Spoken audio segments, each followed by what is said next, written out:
괜찮아요. 우리 금리 인하 있잖아요. 우리가 보호해줄 수 있어요. 막아줄 수 있어요. 제롬 파월 연준장이 이렇게 스윗한 적이 있었나? 누구랑 좀 얘기가 된 것 같은데. 지금 트럼프 정부는 GDP 산출 방식까지 변경할 정도로 미국 경제, 주식시장 신경을 쓰고 있다.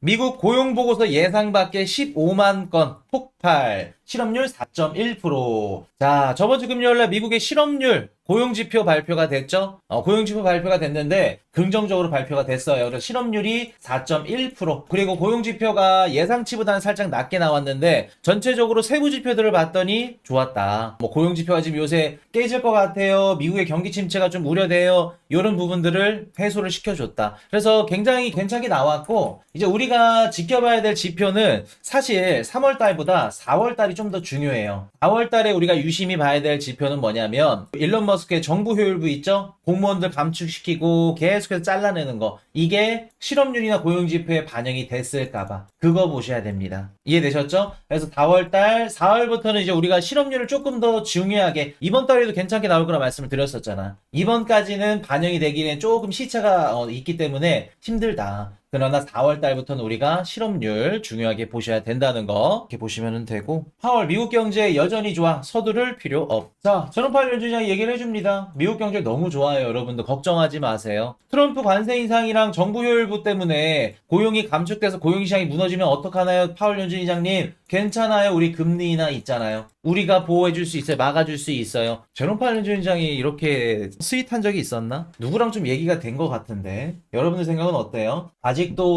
연준이 트럼프 정부랑 반대로 간다 생각하세요? 제가 저번 주 금요일 날 멤버십 방송에서 아서 헤이즈가 얘기했던 그런 분석들이 있죠. 미국이 일부러 경기 침체를 만들어서 연준을 압박한다, 자극한다. 그거에 틀린 점에 대해서 제가 말씀을 드렸었죠. 그러니까 한마디로 연준은 트럼프 정부가 하라는 대로 할 수밖에 없습니다. 지금은 서로 이제 같은 편으로 보시면 되는데 좋든 싫든 간에 자기네들을 위해서라도 트럼프 하자는 대로 해야 돼요. 왜 해야 되는지는 한번 보세요. 지난주 우리 방송 복습하시면 됩니다. 자, 베센트 미국 재무장관, 주요 무역 파트너와 관세 제조적으로 무역 균형 찾겠다. 완강합니다, 여러분들.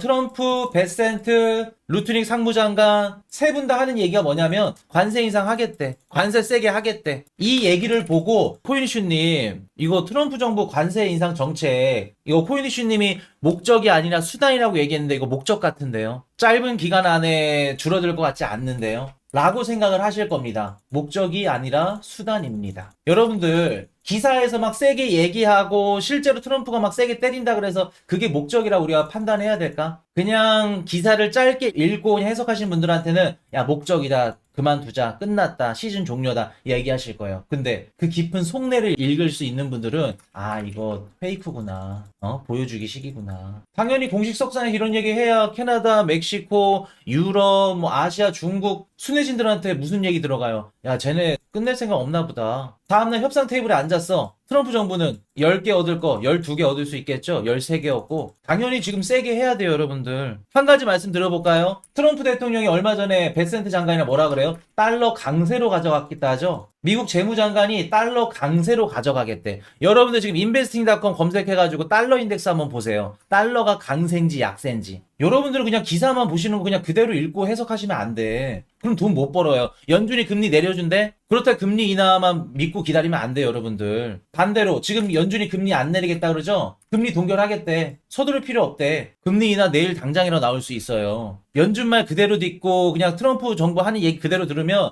여러분들 자산시장에서 돈 못 번다고.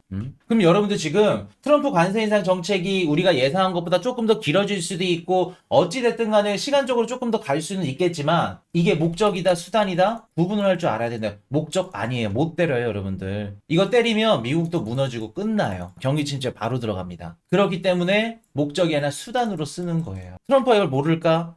제가 봤을 때 트럼프가, 저는 연준 그 석학 박사들 있죠? 수십만 명 연구진들도 있고 연준 의장보다 저는 경제 더 잘한다고 봐요. 2016년도에 트럼프가 하는 경제 정책들 그리고 그 통화 정책들 이런 것들 보면은 혀를 내두를 정도예요. 그렇기 때문에 지켜보자. 기사로 우리가 그냥 접하는 거 그냥 지금 막 시장이 떨어지고 관세 인상 더 세게 할 것 같고 막 두려워가지고 이게 목적이다 수단이다 헷갈리시면 안 된다. 수단에 불과하다. 자, 트럼프 정부 미국 경제 역성장 위기에 GDP 산출 방식 변경 추진. 자, 볼게요. 아서 헤이즈가 이런 얘기를 합니다. 트럼프 정부가 일부러 미국 경기를 침체시킨대. 그래서 연준을 금리 인하하라고 압박을 하고 있대. 맞는 말일까요? 또 어떤 분석은 트럼프 정부가 미국 증시를 생각 안 한대. 주식시장이 하락하든 뭐든 상관없대. 여러분 생각은 어때요? 여러분들 미국 주식이 무너지고 떨어지잖아요? 경기가 침체되잖아요? 미국은 경기 침체를 벗어나기 위해서 뭐를 해야 될까요? 한번 여쭤볼게요. 미국이 경기 침체에 접어들었어. 진입을 했어. 뭐를 해야 될까? 이것밖에 없어요. 해결책은. 역사적으로 지금까지 미국, 전세 글로벌 국가들 경기가 침체됐을 때 어떻게 해결했죠? 금리 인하. 금리 인하가 무슨 정책이에요? 양적 완화죠. 돈 풀기죠. 2007 리먼 사태, 그리고 얼마 전에 2020년 팬데믹 다 돈을 풀었죠. 금리를 내려서 돈을 풀던가 아니면 양적 완화를 해주는 거 돈을 찍어서 풀어주던가 채권을 찍어서 채권을 사주던가 시장에 돈을 풀어요. 만약에 미국이 경기 침체를 일부러 야기시켜가지고 경기를 안 좋게 만든다? 그러면 예를 들어서 100억 달러로 미국 경제를 부흥시킬 수 있는 거 1000억 달러를 써야 돼요. 무조건 돈을 풀 수밖에 없다고. 그럼 이때는 그냥 무너지는 겁니다, 여러분들. 트럼프 정부가 이걸 모를까? 아서헤이지 막 그 말 같지도 않은 거 막 분석이라고. 무너져야지 경기 침체를 야기시킨다? 경기 침체에 접어들면 더 빠져나가기 힘듭니다, 여러분들. 지금 관세 인상 정책, 무슨 정책 이런 것들을 얻기 위해서 어쩔 수 없이 경기가 지금 우려가 되는 거고 침체의 방향으로 가고 있는 거지 일부러 그렇지는 않는다. 자, 일부러 그러면은 한번 볼게요, 이거. 저번 주에 트럼프 정부에서 무슨 얘기가 나왔냐면 GDP 산출 방식을 변경 추진했대. 자, 볼게요. 미국의 GDP를 산출하는 방식 중에 가장 중요한 게 첫 번째 미국 소비, 그리고 두 번째 정부 지출, 세 번째 기업들 설비 지출이에요. 자, 근데 두 번째 정부 지출 이 부분이 잘못됐다는 겁니다. 트럼프 정부 입장에서는. 이거 빼야 된다. 정부가 돈을 찍는 거를 왜 미국 GDP에 포함을 시켜야 되냐. 말만 들어선 그럴싸한 것 같죠? 이렇게 지금 산출 방식 변경을 추진한 이유가 뭘까? 트럼프 정부에서는 감세죠. 감세를 하려면 재정을 쉽게 말해서 부채도 낮춰야 되고 재정을 줄여야 돼. 그러면 미국의 1분기 GDP가 미국 정부 지출이 줄어든다면 GDP가 안 좋게 나올 수도 있겠죠? 최근에 GDP 나오나 이런 그 연준의 이런 데이터 센터들이 미국의 1분기 GDP를 막 마이너스 2%, 마이너스 1% 역성장으로 지금 막 발표를 하죠? 정부 지출을 빼야지. 우리가 앞으로 정부 지출을 살짝 지금 낮추고 있는데 이거 포함시키면 마이너스가 나오지 않냐. 걱정하는 겁니다. 산출 방식까지 변경해서까지 걱정하는 거예요. 이래도 트럼프 정부가 미국의 경기 침체를 용인하는 거야? 일부러 경기 침체 만드는 거야? 일부러 경기 침체를 만들려면 산출 방식 변경하지 말았어야지. 말도 안 되는 분석이란 거예요, 여러분들. 지금 미국 주식 빠지는 거 누구 가장 지금 마음 아프고 불안하고 막 손톱 물어뜯고 있을 분이 누구냐면 루트닉 상무장관. 이 위에 트럼프예요, 트럼프. 트럼프 일기 때 미국 증시 올라가니 떨어진 거 얼마나 신경 썼는데. 지금 트럼프 정부는 GDP 산출 방식까지 변경할 정도로 미국 경제, 주식시장 굉장히 영향을 많이 지금 신경을 쓰고 있다. 이해되셨죠? 자, 중국, 캐나다 농산물의 보복관세 부과, 무역전쟁 확산. 자, 볼게요. 제가 트럼프 관세 인상 정책은 목적이 아니라 수단에 불과하다. 수단이라고 하는 이유를 제가 말씀을 드려볼게요. 캐나다랑 중국이랑 갑자기 싸우네요. 중국이 캐나다 농산물의 보복관세를 때렸어. 이게 무슨 뜻일까? 무역전쟁이 확산됐대. 무슨 뜻일까요? 미국이 이번에 멕시코한테 뭐라 그랬어요? 너네 관세 인상 25%안 맞으려면 너네 중국에 대한 관세를 올려 25%.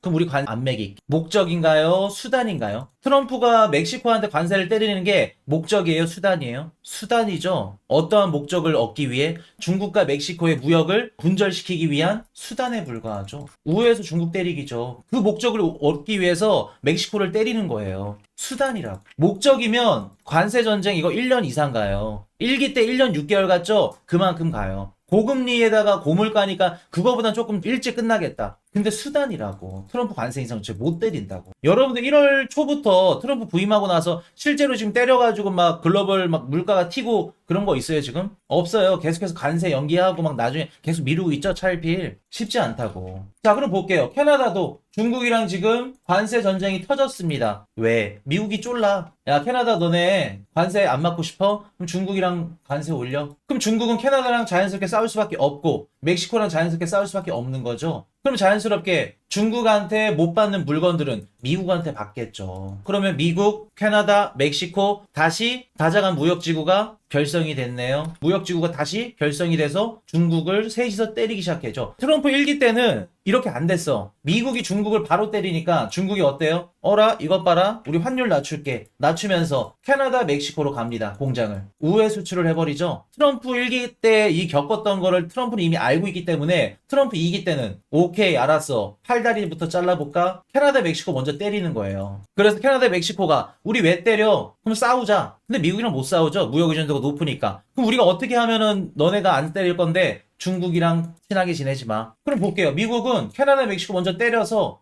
우리 좀 때리지 말아주세요. 너네 그럼 중국이랑 하지 마. 중국과 단절을 시켜버리죠. 그럼 셋이서 편을 먹고 중국과 무역 전쟁을 펼칠 수 있겠죠. 우리가 이런 맥락을 알고 계셔야 된다고요. 그러면 미국 트럼프의 지금 관세 인상 정책들, 이런 불확실한 정책들이 목적일 가능성은 매우 낮다. 목적을 얻으면 수단에 불과하기 때문에 금방 끝날 가능성이 높다. 라는 말씀. 자, 젤렌스키 뭘 믿고 그런 거야? 미국이 손댄 우크라이나 러시아 공세 쑥대박 위기. 자, 볼게요. 이런 기사 바로 나오죠. 엊그저께 러시아가 우크라이나를 공격했습니다. 트럼프 대통령이 뭐라 그래요? 러시아 은행 제재한다.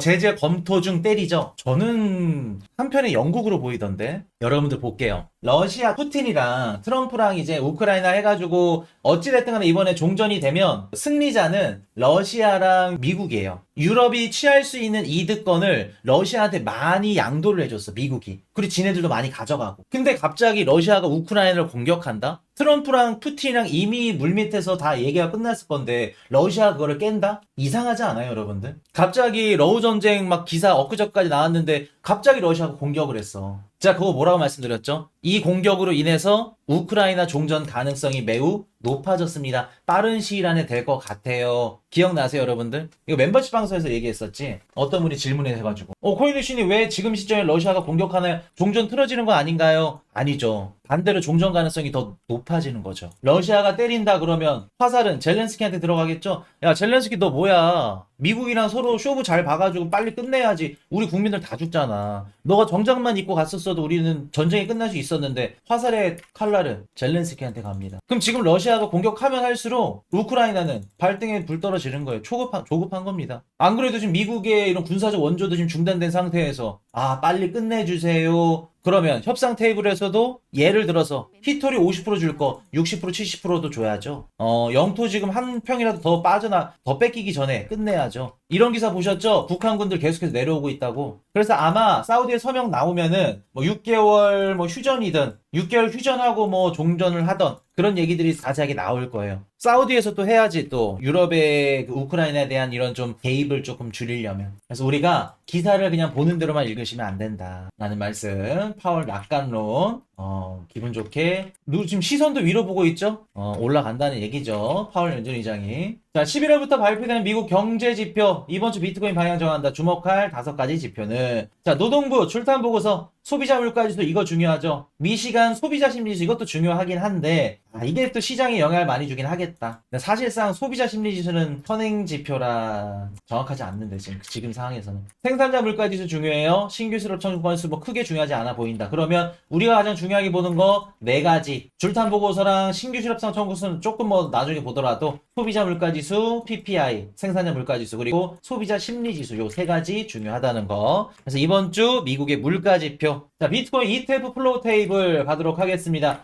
유출이 많이 됐네요. 4억 불. 블랙록에서도 간간히 나오고 있고 이런 식으로 나오고 있습니다. 자, 이더리움 ETF 이렇게 보시면은 이더리움에서 살짝 빠져나가는데 큰 의미 없다. 자, 가장 중요한 거 3월 12일 이번 주 수요일이죠. 우리 실시간 방송 소비자 물가지수 보면서 할 겁니다. 21시 30분. 그리고 미국 생산자 물가지수 22시 30분 발표가 되고 9시 반이어서 썸머타임 적용이 됐나? 21시 30분 7일날 소매 판매 그리고 19일날 일본 금리 결정이 있습니다. 일본 금리 올리기 힘들죠. 3월달에는 19일날 유럽 소비자 물가지수 연준 금리 결정이 있습니다. 3월 20일 금리 동결할 겁니다. 동결할 건데 여기서 우리가 좀 주의 깊게 봐야 될 부분은 뭐냐면 긴축 종료. 긴축을 종료할 수 있습니다. 요런 얘기들, 이것들 우리가 보셔야 된다는 거. 그리고 신규 주택 판매 지수 발표되고 국내 총생산 GDP 발표됩니다. GDP 뭐 괜찮게 나오겠죠. 그리고 3월 28일 근원개인 소비 지출 PCE 지표 발표되면은 이번 달은 끝입니다. 그래서 3월 달은 사실상 물가 지표 빼고는 뭐 크게 없다. 3월 말일날 PCE 지표도 있고. 근데 PCE 지표야 뭐 PPI 지표 어느 정도 보면은 대략적으로 윤곽이 나오니까 제일 중요한 건 12일, 13일 발표되는 물가 지표. 근데 이게 동결이니까 CPI랑 금리 결정 이거 보시면 된다는 거.